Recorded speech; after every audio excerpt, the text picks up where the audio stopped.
Welcome back, guys. This is EGL8 at Manchester. I'm Adamski and we are here for the Halo Reach finals between Uprising and apeX.Power. Uprising currently 3-2 up in the series, and just right now they're working out which game types to play. As we switch over, I'll just show you as Baxter's trying to work out what they're doing. As you can see from left to right, we have Chalky, Baxter, Ramirez and VAR just behind Ramirez, with Coach, Septic, and on the other team, from the furthest away we have Fusion, then Riots, MVP, and also Blackjack, and in the background you can't quite see him, but Inspired to Kill is there as a coach. Now we are switching to the first game, which is going to be Countdown CTF. We're starting with Blackjack's point of view. Let's see what he's got going for us.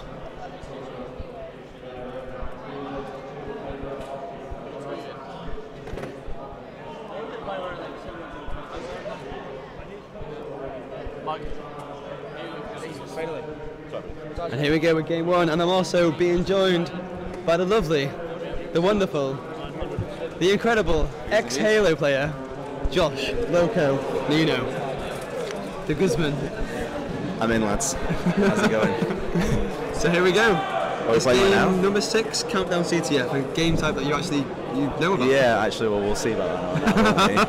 I like to, when I played Halo, I like to run around and just shoot. I never really listen to my teammates. So we're starting off with Blackjack's POV. Okay, cool. Well, so many screens, I'm not used to this. Yeah, there's a lot of screens going on. It's not quite Call of Duty where you can have one screen, but in spectator mode. Okay, so obviously apeX are up 3-2 again, or down 3-2 against. Ah, they're down, yeah. Uprising. So, Uprising up 3-2, and yeah. Welcome back to Halo. Oh, well, cheers, mate. It's good to be back. How's the event been for you? Amazing. Tiring, but it's kind of settled down now. Yeah, I feel really tired. Yeah, of course. I mean, it's just looking at screens all day, you know, it drills the eyes. Yeah. But it's been exciting at the same time, and just been so many games going on. I know everyone's excited as well for the Halo 4 later on. Oh, there we go. If you didn't know, we actually are having one of the first competitive games of Halo 4. It's being shown at EGL here. Me and Josh will walk you through that, even though we don't know the maps or the... Oh, we'll be fine. We'll wing it, we'll wing it. We'll just about make it through this one, and then we'll be there to walk you through Halo 4 as well. Good return there for Blackjack, as he stays around S2.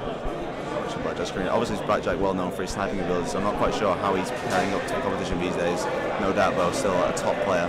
Look at that. Cheeky double kill. That is a smart double kill. Oh, he almost screwed it up. Let's see if he can get the flag with his teammates. 3 down there for Uprising, that is their name. It's weird because they beat apeX in the winner bracket final, but they're still the lower seeded team, so they go blue, which confuses. Fair enough.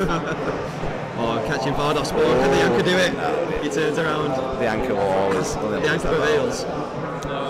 Obviously, people will know Vard is more affectionately known as the anchor amongst his Halo buddies. So still on board with Blackjack right now, I'm guessing. Yeah, apeX is still 1-0 up in this game. Quite of a slow-paced game, but his team trying to be kind of hidden around and. Decent shots right there by Blackjack. How's Blackjack been doing overall in the tournament? I think he's been a standout player, to be fair. He's done really well in the Slayers, and usually you'd expect maybe Scott as in Fusion to be pulling out the stats, but Beach has been doing it all. I mean, last event he had a great time. He was probably one of the standout players. He was on my team and he helped us really get a good placement, and I think he's doing huge wonders and could actually take him to the win in this one. Towards this right there. He's always getting shots. His awareness seems, top level, and obviously he is a top player, so it's to be expected. And speaking of top players, I think we're going to switch over to one of the contenders for MVP last event, which was Chalky. Chalky now. I don't know much about this guy. Yeah, I came earlier and I saw, he's so delicate when he's sniping. It's insane. He teases it. Yeah, he does. You feel like he's going to hit the shot.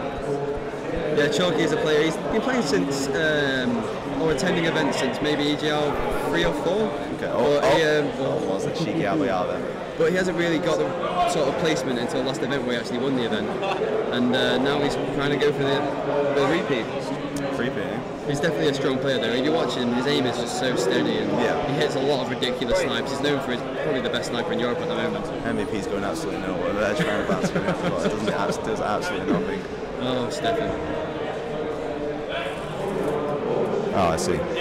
Hopefully you guys can hear us better now. We've been warned that we are too far from the microphone. Apparently we've just been talking and no one's heard anything, so I don't know what we're talking about. So we are now here, me and Loco, and I am me is Adamski. I'm Loco, returning to the scenes of Halo. So one day only. Maybe.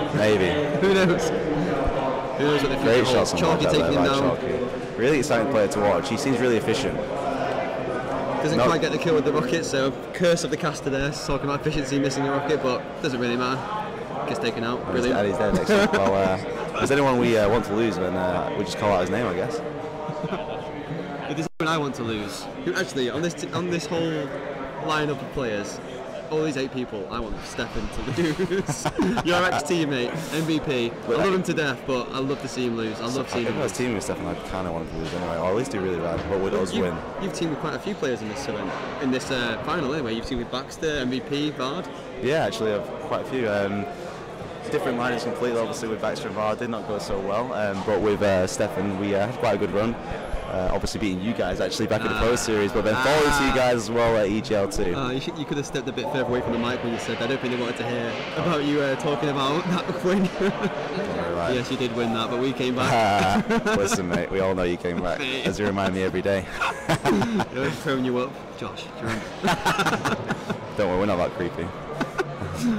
I hope we're not. So obviously these guys are still on a stand-off right now. Many a stand-off do I remember on Countdown. It just shows that these teams are actually really quite close to this side to have these standoffs where there's one flag on each maybe side. a bit nervous though as well. It is the finals after all. Yeah, no one wants to make a mistake, lose that first game, because to be fair, if Apex take this game, they tie it up. If Uprising win, then they're 2-game lead. Yeah, well at the same time though, it's being a 3-2 up, obviously, potentially, if you get a 4th map, you have a 2-0 lead, it's the advantage, it's all great, and but if you have the 3-2 advantage and it goes to 3-3, it can be quite a momentum, it can destroy it, because it's level terms again, so all the work you did in that winner bracket final came for nothing. Not necessarily for nothing, but, it gives the other team a chance to recoup. It looks like apeX.Power have control of the Rockets, and I think we're going to switch over to the Rockets as they're in the hands of MVP. Let's see what MVP, he's a smart player allegedly, so let's see how smart he is. Most valuable player, apparently. Long range, oh yeah, well, I'm also sure he'll actually get that. He likes to wear that tag because he knows he's never going to get it in a tournament. His old tag, you didn't know he used to be flawless as well. Really? Flawless. He thinks very highly of himself. I think he's waiting until maybe one event win, and then he might change his name to Jesus. He's yet to win a major event on Reach, by the way. Obviously, he is a very top player and well known for his smarts. Well, he won the Pro Series. Oh yeah, of course. We didn't kill that guy, so I don't know what happened there. And that was the worst rocket you've ever seen. So. And I've seen some rockets. I have seen some rockets. That was awful. I'm sure you have. That was full-on dog manure. I played with Will Buck. I've seen many rockets. Speaking of Will Buck, he was by far the standout worst player of the event. Standout worst player. I don't want to say that. The least valuable player award. We don't give that yet at EGL. The LVP, the lightweight. Sought after event. Oh, I'm looking right. I don't know who was shooting right there, but he was missing some shots after shooting guy, and he got turned on in fact. Currently 2-0 to apeX.Power. Really good start in this countdown game. Not in terms of maybe the most exciting, but they're doing what they need to do and just edging it out at the moment. Both teams definitely playing organised and careful, not giving them too many mistakes. Yeah, there's no big sort of free-player rushes down one area. It's all sort of disjointed and they're all just trying to pick each other apart slowly. Yeah. I'll see what he can do right now. MVP goes into the flag, he gets the touch. Shane missed a couple of shots, so that was a bit of crucial time right there. He could have had to turn on the other guy, but never mind. Going to quickly switch over to Sharky, see what he's going and doing. He's got the enemy flag and a sniper in his hands, and this is what we'd like to see. Sharky Jr. with a sniper in his hands. It's like seeing a baby with I can't wait. Don't jinx it now. Oh! That was close. Oh! Well, you get it counted. Casters, whatever you call it. What, castration? No, castration, yeah. I was talking about Casters jinx, but we'll call Casters jinx. Ed just did some huge... I don't believe what just happened. You didn't see it on your screen, but I think Vard just out-DMR'd about 62 people on no shield. He didn't... He's a great hold. He holds so many positions so well, Mod. He just doesn't miss though, he's just... Great shots by Wall. He's one of those guys that you don't always notice him for his smart plays, but he just shoots people. He just shoots them. He zones in, right? He just zones in, yeah. And takes them over. I'll see who wins this right now. Still flagging the hands of both teams. Nice shots by Sharky. Can't quite finish Blackjack right there. He'll probably go down. I don't even remember all the call-outs, so apologies by the way if I get something wrong. I'm sure you'll live. Pushing outside, maybe a bad idea considering the Rockets are coming up.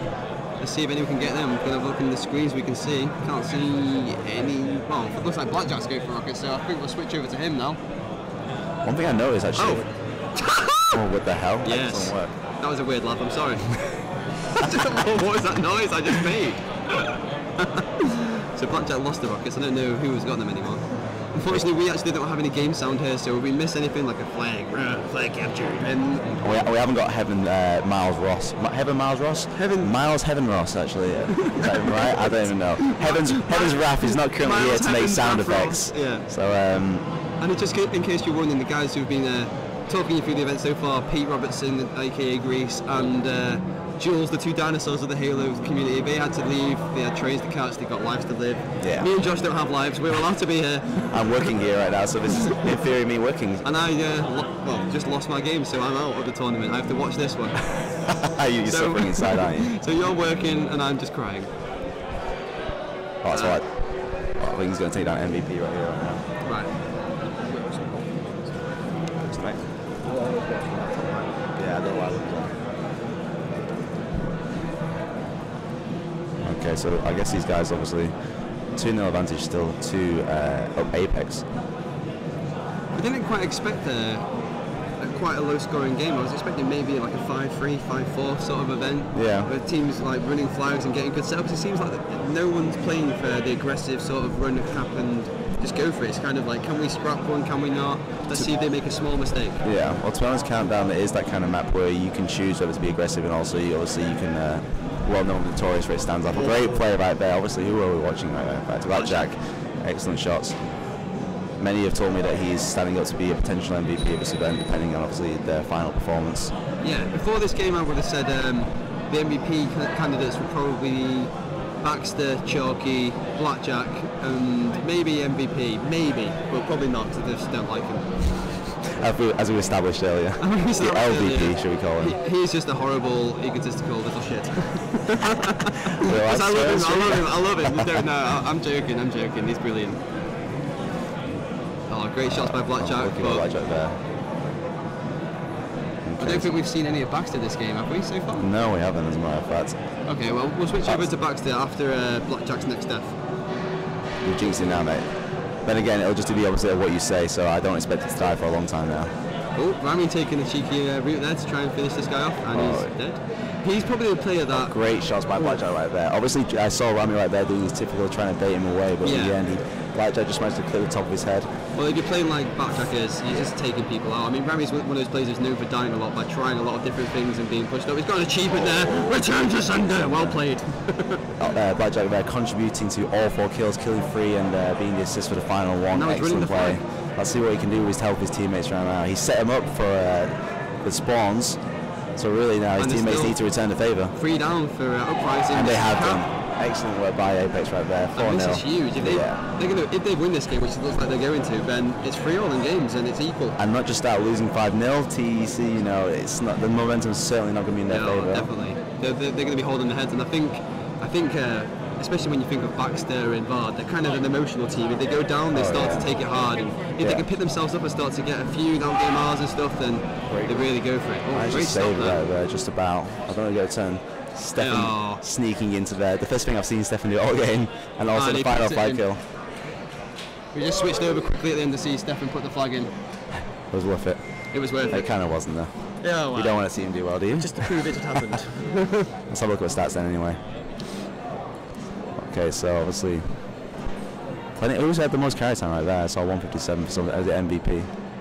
Come on, Stefan, there we go. Oh, there we go, okay. +7 fusion, +5 rights. Scott back to his roots right there. I've heard that Scott actually has had not struggling, but he's not been his usual self recently. It's strange, I think he's had a dip. It's when you see a player as strong as Scott sort of not playing to his full potential, you start to bash on him, but it's only because he has been so good in past events. Yeah, well obviously he set the standard for quite a long time. And we're just going to quickly go to a 30-second commercial and we'll be back for the next game.